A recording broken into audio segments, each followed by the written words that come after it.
યુદ્ધ માત્ર કુરુક્ષેત્રમાં જ નથી થતું.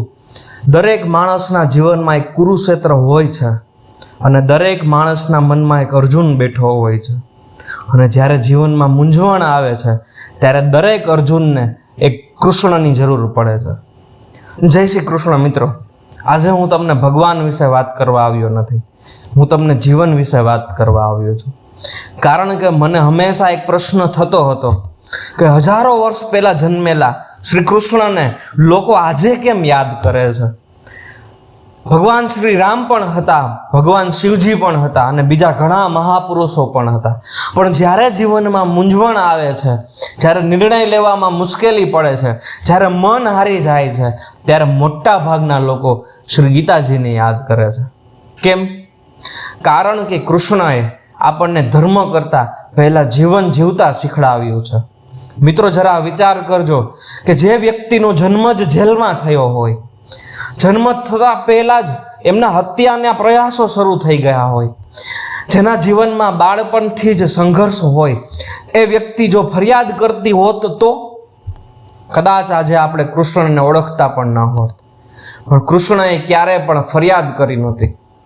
અને આજે આપણે શું કરીએ છીએ? થોડું મોડું ઉઠીએ તો દિવસ ખરાબ, મોબાઈલમાં રિપ્લે પણ ન આવે તો મૂડ ખરાબ, કોઈ આપણું વખાણ ન કરે તો મન ખરાબ, અને કોઈ આપણાથી આગળ નીકળી જાય તો આપણો આત્મવિશ્વાસ ખરાબ. મિત્રો, આપણે દુઃખમાં નથી જીવતા, આપણે સરખામણીમાં જીવીએ છીએ. અને જ્યારે સરખામણી શરૂ થાય છે ત્યારે ખુશી જ ખતમ થવા લાગે છે. કૃષ્ણ ભગવાન આપણને શીખવે છે કે જીવનમાં બીજાથી નહીં, પોતાની જાત સાથે સ્પર્ધા કરવી જોઈએ. ગઈકાલ કરતાં આજે સારા બનવું અને આજ કરતાં કાલે વધારે સારું બનવું, બસ એટલું જ આપણા જીવનનું લક્ષ્ય હોવું જોઈએ. મિત્રો, આજે આખી દુનિયા ઝડપથી સફળ થવા માગે છે. બધાને પરિણામ જોઈએ છે, મહેનત વગર સફળતા જોઈએ છે, ધીરજ વગર સિદ્ધિ જોઈએ છે. અને આ જ કારણથી એ નિરાશા તરફ આગળ વધી રહ્યા છે. કૃષ્ણ ભગવાને ગીતામાં એક અદ્ભુત વાત કરી છે કે તું કર્મ કર, ફળની ચિંતા ન કર. આ વાત સાંભળવામાં સરળ લાગે છે, પણ વિચારો આપણા દિવસમાં કેટલો સમય કર્મ પાછળ ખર્ચીએ છીએ અને કેટલો સમય આપણે એ પરિણામ વિશે વિચારવામાં ખર્ચીએ છીએ. વિદ્યાર્થીઓ ભણે છે ઓછું અને ચિંતા વધારે કરે છે. વેપારીઓ કામ ઓછું કરે છે અને ચિંતા વધારે કરે છે. માણસ જીવે છે ઓછું અને વધારે વિચારે છે. કૃષ્ણ ભગવાન કદાચ આજે હોત તો કદાચ આપણને કાનમાં આવીને એટલું જ કહેત કે મિત્ર, તારું ધ્યાન તું રસ્તા ઉપર રાખ, તને તારું લક્ષ્ય, તારું મંજિલ તને પોતાની આપમેળે મળી રહેશે. મહાભારતમાં અર્જુનને પણ ડર લાગ્યો હતો, અર્જુન પણ મૂંઝાયો હતો, અર્જુન પણ એક ક્ષણ માટે હારી ગયો હતો. પણ ફરક એટલો હતો કે એમની પાસે કૃષ્ણ હતા. આજે પ્રશ્ન એ નથી કે આપણા જીવનમાં કૃષ્ણ છે કે નહીં, પ્રશ્ન એ નથી કે આપણા જીવનમાં સમસ્યાઓ છે કે નહીં, પ્રશ્ન એ છે કે જીવનમાં કૃષ્ણનું આપણે કેટલું મહત્વ આપેલું છે. કે કૃષ્ણ ભગવાનનું જે જીવન છે એ આપણને જીવતા શીખડાવ્યું છે, એના કરતાં વિશેષ કે એમણે જીવી બતાવ્યું છે. જ્યારે હું કૃષ્ણ કહું છું ત્યારે હું મૂર્તિની વાત નથી કરતો, હું વિચારોની વાત કરું છું, હું સમજણની વાત કરું છું, હું હિંમતની વાત કરું છું અને હું આત્મવિશ્વાસની વાત કરું છું. મિત્રો, કૃષ્ણના જીવનની એક વાત મને ખૂબ ગમે છે કે તેમણે ક્યારેય જીવનના એક રંગને પકડી રાખ્યો નહીં. જ્યારે એમને સમય આવ્યો ત્યારે એને વાંસળી વગાડી, અને જ્યારે સમય આવ્યું ત્યારે એને રાજકારણ રમ્યું, અને જ્યારે સમય આવ્યું ત્યારે મિત્રતા નિભાવી, અને જ્યારે સમય આવ્યું ત્યારે મહાભારતના યુદ્ધમાં માર્ગદર્શન પણ આપ્યું, અને જ્યારે સમય આવ્યો ત્યારે એમને સુદર્શન પણ ઉપાડ્યું. એટલે જીવન જીવવા માટે એક માત્ર કળા હોવી જરૂરી નથી, જીવનમાં પરિસ્થિતિ પ્રમાણે બદલતા પણ આવડવું જોઈએ. અને જે બદલાય છે એ ટકે છે, જે અડગ રહે છે એ તૂટી જાય છે. અને મિત્રો, આજે હું તમને એક પ્રશ્ન પૂછીશ કે જો ભગવાન શ્રી કૃષ્ણ આજે અત્યારે આ સમયે તમારી સમક્ષ આવી જાય તો એ ભગવાન શ્રી કૃષ્ણ એ તમને માત્ર એમની પૂજા કરવાનું જ કહેશે? ના, એ કદાચ એ આપણને એવું કહેશે કે તું નિરાશ ન થા, તું ડરતો નહીં, તું ફરિયાદ કરતો નહીં, તારું કર્મ તું કર, હું તારી સાથે જ છું. એટલે જ શ્રીમદ ભાગવદ ગીતાના એક સારમાં આપણને એવું જાણવા મળે છે કે જીવનમાં કોઈ પણ પ્રકારની મહાભારત આવે તો ભાગી જવાનું નહીં, પરંતુ અંદરના શ્રી કૃષ્ણને આપણે જગાડવાનો છે. આપણા જીવનમાં ક્યાંક ને ક્યાંક કોઈ પણ પ્રકારની સમસ્યાઓ ન આવી હોય એવું નહીં બને, કારણ કે સમસ્યા વગરનું જીવન તો કદાચ ભગવાન શ્રી કૃષ્ણએ પણ નથી જીવવું. અને એ જ કારણ છે કે આપણે અહીંયા કૃષ્ણ ભગવાનની વાત કરવા બેઠા છીએ.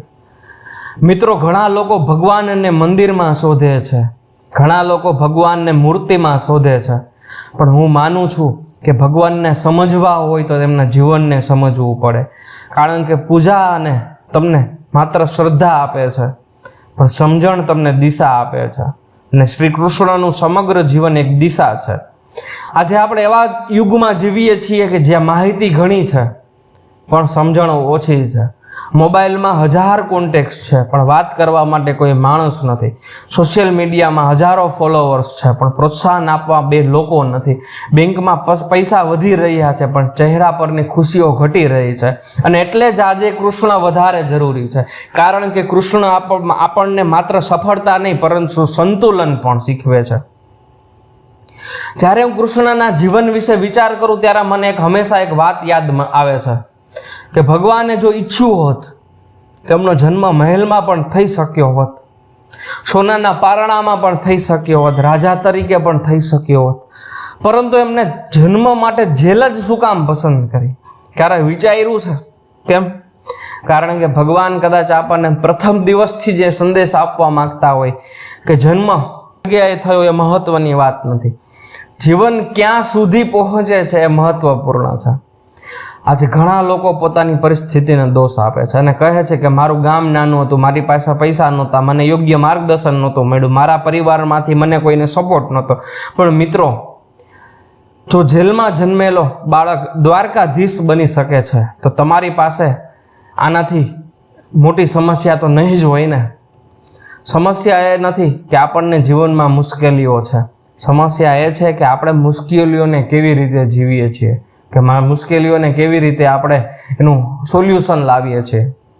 કેટલાક લોકો મુશ્કેલીઓ જોઈને બેસી જાય છે અને કેટલા લોકો મુશ્કેલીઓ જોઈને ઊભા થઈ જાય છે. કૃષ્ણ એક એવા પ્રકારના માણસ હતા કે જે મુશ્કેલીઓનો સામનો કરતા હતા. આજે હું તમને એક નાનકડી ઘટના કહું કે એક યુવાન મારી પાસે આવ્યો અને કહ્યું કે સર, મેં 3 વખત પરીક્ષા આપી, 3 વખત પરીક્ષામાંથી નિષ્ફળ ગયો. મેં પૂછ્યું હવે શું કરશો? એ બોલ્યો હવે કદાચ મારાથી નહીં થાય. મેં કહ્યું મિત્ર, તું 3 વખત પરીક્ષામાં નિષ્ફળ ગયો છે, જીવનમાંથી નહીં. આપણે ઘણીવાર એક હારને આખી જિંદગીની ઓળખ બનાવી લઈએ છીએ અને એક પરીક્ષામાં નિષ્ફળતા એને આપણે જીવનની નિષ્ફળતા ગણી લઈએ છીએ. હું નિષ્ફળ છું એક વ્યવસાયમાં નુકસાન અને આપણે સાથે કહી દઈએ છીએ મારાથી બિઝનેસ નહીં થાય. એક સંબંધ તૂટે અને આપણે કહી દઈએ છીએ કે હવે હું કોઈ પર વિશ્વાસ નહીં કરું. શ્રી કૃષ્ણનું જીવન કહે છે ઘટનાઓ તમારી એ ઓળખ નથી, તમારી પ્રતિક્રિયા તમારી ઓળખ છે. આજે સૌથી મોટી સમસ્યા શું છે ખબર છે? લોકો થાકી નથી ગયા, લોકો સરખામણી કરીને થાકી ગયા છે. પહેલા માણસ પોતાની જાતને જોતો હતો, આજે માણસ આખી દુનિયાને જોવે છે. સવારમાં ઉઠીને પહેલો પોતાનો ચહેરો નહીં પરંતુ ઇન્સ્ટાગ્રામ ખોલે છે અને પછી શરૂ થાય છે દુઃખ. પેલો મિત્ર નવી કાર લઈને આવ્યો, પેલો વિદેશ ગયો, પેલો સરકારી નોકરીમાં લાગી ગયો, પેલાને લાખો ફોલોવર્સ મળી ગયા અને આપણે પછી વિચારીએ છીએ કે મારી પાસે શું છે. મિત્રો, સોશિયલ મીડિયા પહેલાં લોકો ઓછા સુખી નહોતા પણ ઓછા દુઃખી જરૂર હતા, કારણ કે તેઓ બીજાના જીવન સાથે પોતાની સરખામણી કરતા નહોતા. કૃષ્ણ આપણને શીખવે છે કે પોતાના માર્ગ પર ચાલો, કારણ કે અર્જુન ક્યારે ભીમ બનવાનો પ્રયત્ન નહોતો કરતો અને ભીમ ક્યારે નકુલ બનવાનો પ્રયત્ન નહોતો કરતો. દરેક વ્યક્તિ પોતાની વિશેષતા ઓળખતી હતી અને દરેક વિશેષતાઓ પ્રમાણે એ જીવન જીવતી હતી. આજે હું તમને એક પ્રશ્ન પૂછું કે જતો તમે કોઈ વૃક્ષને દરરોજ ખોદીને એને જુઓ, એના મૂળ જુઓ તો કેટલી મોટી થઈ છે, તો શું એ આગળ વધશે? નહીં, કારણ કે વૃદ્ધિ માટે સમય જોઈ, ધીરજ જોઈ અને વિશ્વાસ જોઈ. આજે આ 3 વસ્તુઓની સૌથી મોટી ખોટ છે. આજે માણસ બીજ વાવે છે અને બીજા દિવસે ફળ માગે છે. 1 મહિનો જીમમાં જાય છે અને શરીર બદલાવવા માગે છે. 3 મહિનાની તૈયારી કરે છે અને સરકારી નોકરી માગે છે. 2 વિડીયો બનાવે છે અને લાખો સબસ્ક્રાઈબર માગે છે. મિત્રો, કૃષ્ણનું જીવન ધીરજનો પાઠ છે. વૃંદાવનથી લઈ અને દ્વારકા સુધીની સફર એક દિવસમાં નહોતી થઈ. મહાભારતનું યુદ્ધ પણ એક દિવસની તૈયારીથી નહોતું જીતાયું. વર્ષોની તૈયારી, વર્ષોની રાહ અને વર્ષોની સમજણ પછી વિજય આવ્યો હતો.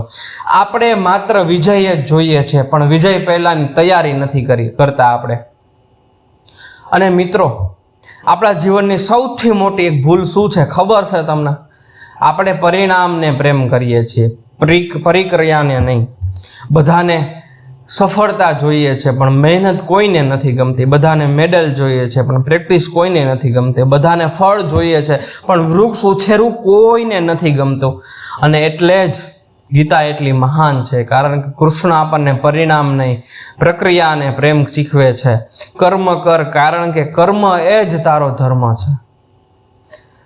આ વિડીયો સાંભળતા દરેક વ્યક્તિના જીવનમાં કોઈક ને કોઈક ચિંતા તો હશે. કોઈને નોકરીની ચિંતા હશે, કોઈને ધંધાની ચિંતા હશે, કોઈને પરિવારની ચિંતા હશે, કોઈને એમના તબિયત અને સ્વાર્થની ચિંતા હશે, કોઈને ભવિષ્યની ચિંતા હશે. પણ આજે હું તમને એક પ્રશ્ન પૂછું કે આપણે જે ચિંતા કરીએ છીએ એમાંથી કેટલી ચિંતાઓ સાબિત થાય છે? ખૂબ ઓછી. મોટા ભાગની ચિંતાઓ તો ક્યારે બનતી જ નથી, પણ આપણે એમાં શાંતિ ગુમાવીએ છીએ. કૃષ્ણ કદાચ આજે હોત તો એ કહેતા હોત, સમસ્યા કરતા મોટી તારી અંદરની શક્તિ છે. અને મિત્રો, આ જ વાત આપણે ભૂલી ગયા છીએ. આપણે પોતાની તાકાત ભૂલી ગયા છીએ. આપણે પોતાની ક્ષમતા ભૂલી ગયા છીએ. આપણે પોતાનો આત્મવિશ્વાસ ભૂલી ગયા છીએ. અને તેથી જ જીવનમાં કૃષ્ણની જરૂર છે, કારણ કે કૃષ્ણ બહાર નહીં, આપણી અંદરની શક્તિ જગાડે છે.